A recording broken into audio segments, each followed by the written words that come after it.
Hey y'all, welcome back to my kitchen. I'm Ashley, and this week we are making one of my favorite breakfast and brunch treats with a little bit of a Kentucky twist. This episode is maple bourbon French toast.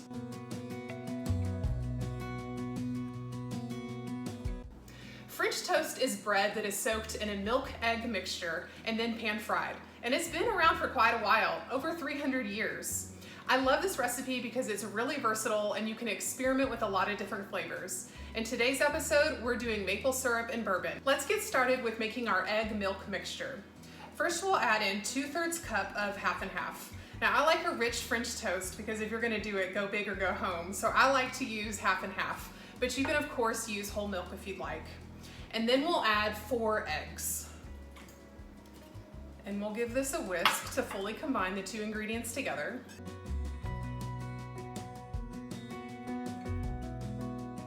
This recipe is for 4 servings, 2 slices of French toast each. But if you'd like to scale it and make more, just make sure that you use the ratio of 2/3 cup of milk or cream to 4 eggs. You can also cut it in half if you're only making French toast for 2. Of course, that would be halving the ratio, which is 1/3 cup of milk or cream to 2 eggs. So once we have the cream and the eggs mixed together, then we're going to go ahead and add in the rest of our flavoring. In this case, we're going to add 2 tablespoons of bourbon. Now, do not use your fancy single barrel or small batch bourbon. Save that for your cocktail sipping. I like to use Maker's Mark in most of my baking recipes, and that's what I recommend for this recipe. So we'll pour in the bourbon. It smells delicious. And then we'll go ahead and pour in the maple syrup. Important thing, this is real maple syrup and not pancake sauce, so make sure you're using the good stuff for this recipe. We'll go ahead and add in some vanilla extract, 1 teaspoon, 2 teaspoons. And then we'll just add in a little bit of salt, and this balances out all the sweetness. We'll give it a whisk to fully combine.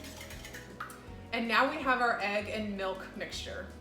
Let's talk about what kind of bread to use when making French toast. Now, I've tried all different kinds, from Texas toast to sourdough to even sandwich bread. But I found the best French toast is made with enriched bread, something like a challah or brioche. It really has a nice soft texture, and the extra butter in the bread makes a luxurious French toast.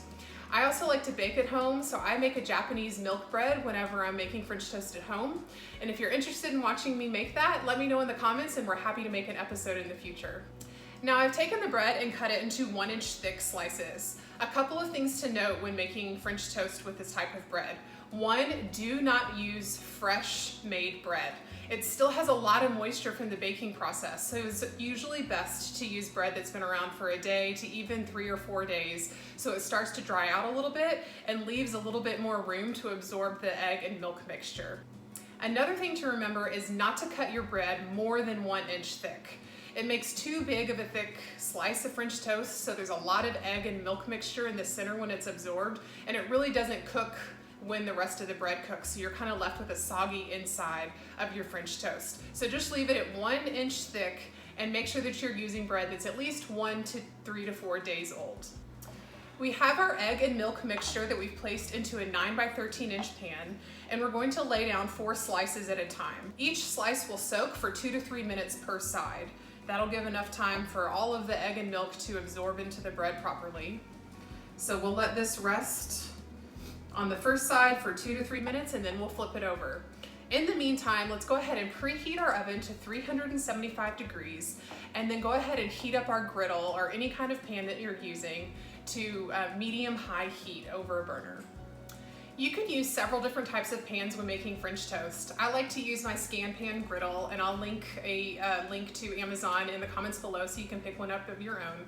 But you can also use a cast iron pan, or you can use any kind of large saute pan as well.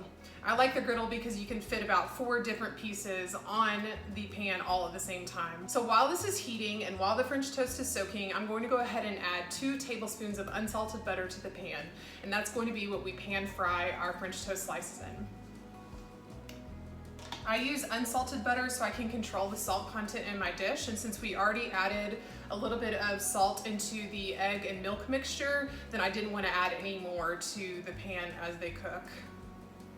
So this is on medium-high heat, and you want to make sure and adjust the heat as you go. In the beginning, you'll probably have like the perfect temperature of medium-high, and then it can tend to get too high, and when you add the next batch of butter in, then it actually burns the butter onto the French toast. So just keep that in mind when you're doing your second batch, but we'll start with a good medium-high heat for the first batch. And I'm also going to go ahead and flip over the bread in the pan to get that second side. Remember, it's 2 to 3 minutes per side. Now that the butter is melted, we're gonna go ahead and add the French toast.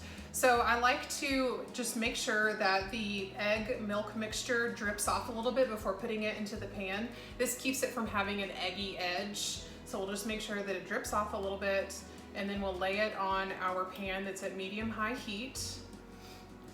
And we are going to cook each side until it is golden brown, so about 3 to 4 minutes per side.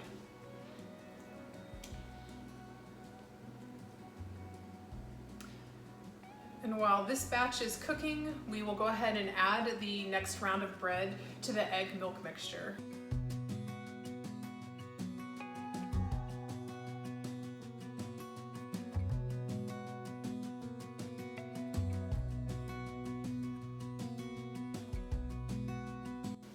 The French toast is really smelling like a deep vanilla. You can get a few hints of bourbon waft up every once in a while, and it's bubbling around the edges. So I'm gonna go ahead and take a peek to see if the first side is nice and browned underneath.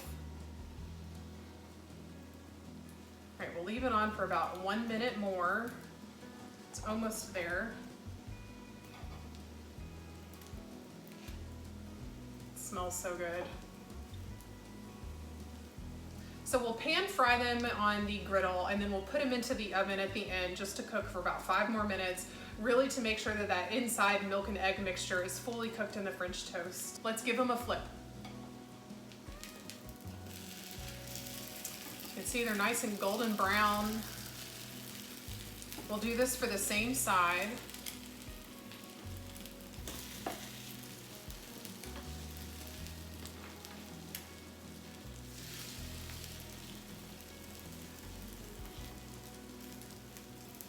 So when you let the excess egg and milk mixture drip into the pan rather than leaving it on the toast, then you don't get a whole bunch of egginess around the edges, which is definitely one of my pet peeves with French toast. So make sure that you let it drip dry just a little bit before you put it into the pan. I'm gonna check the bottom of each of the French toast to make sure that they are also nice and golden brown, and then we'll put them on a sheet pan lined with a cooling rack, and then they'll go into the oven for just a few minutes. So we'll go ahead. They look nice and golden brown on the bottom. Put it on this sheet pan. And let's pop it into the oven for about 5 minutes, which will give this second batch enough time to cook, and we'll rotate them out. I am going to reduce the heat on my pan because it is really hot, as I mentioned in the beginning. As it's cooking, it stays really hot, and so when you put that next round of butter on, we don't want it to burn. We want it to just nicely melt. So I'm just going to turn the heat down a little bit while I go to the oven and put this batch of French toast in. We'll go ahead and add 2 more tablespoons of unsalted butter. You can hear that sizzle, which means it is really hot. So I still have that temperature on low.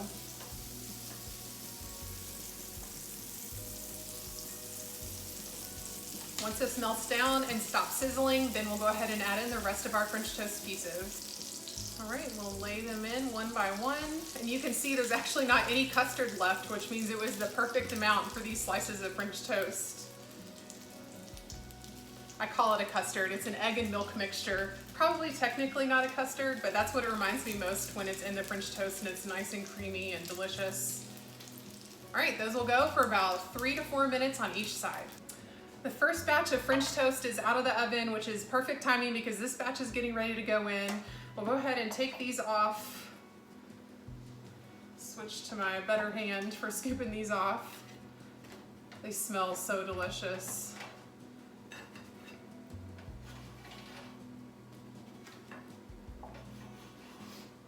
And then we will add these on and put them in for 5 minutes just to finish cooking the insides with that egg milk mixture inside. turn this off and go put these in for another 5 minutes. It's time to plate it up and give it a taste test. Now I'm a French toast purist, so I like to have it with just maple syrup, but you can enjoy it with lots of different toppings like confectioner's sugar, fruit, and whipped cream. So to give it a taste test, I'm gonna go ahead and take a slice off the top. We're gonna add a little bit of our maple syrup.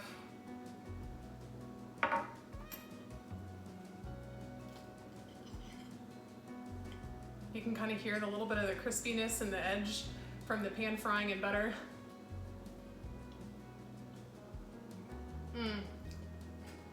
That bourbon up front,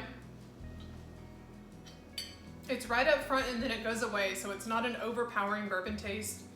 And then the vanilla that's inside, and it's nice and soft in the center.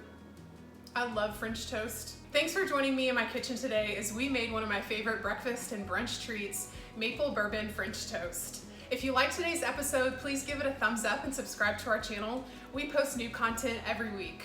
Until next time, cook great food in your kitchen, share it with those around your table, and we'll see you soon. Did you know I'm a personal chef? Servicing Austin, San Antonio, and surrounding areas. For inquiries, please email hello@southernwithafrenchtwist.com. I hope you try it with a little bit of a Kentucky spin by adding maple syrup and bacon. Bacon, that sounds delicious. And eat some French toast!